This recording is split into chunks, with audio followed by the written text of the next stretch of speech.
said you break trust, which every woman I've talked to whose husband's looking at porn, it's like, I mean, what does that do to her heart to realize somehow she's not enough is what she thinks anyway, and he's looking. So you break trust, and in marriage, I mean, if you break that, there's not a whole lot There's left. not a whole lot left, exactly. It's so foundational, so yeah, it's huge.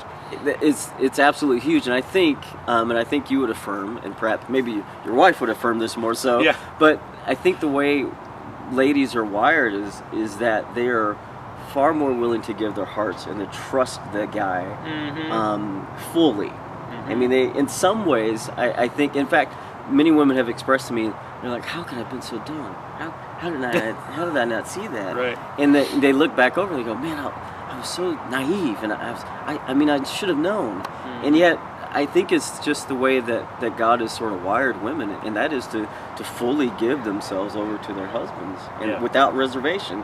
I mean, whereas I think a lot of guys we struggle with that. We sort of hold a little bit back for ourselves, and it's not until we sort of mature and God really sort of changes our hearts, and we're able to give 100%. So when a woman comes to find out, a wife comes to find out that her husband isn't fully trustworthy, that he's been living this other life, and I mean, it's devastating. Yeah. I mean, it's just like you just rip your heart right out of your chest. Yeah. And that's the recovery on that is extremely difficult. And that's why very often marriages don't recover, because a woman is thinking to herself, what if he does it again? Yeah.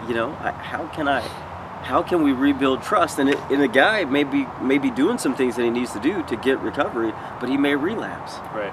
He may be honestly heading in the right direction, but he has a legitimate fall, and then he's no, I'm getting back up, I'm going.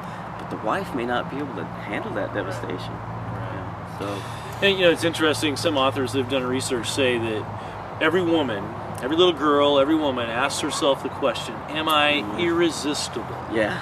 And when she finds out her husband's looking at porn, the obvious answer is no. So that is an incredibly destructive answer to her heart.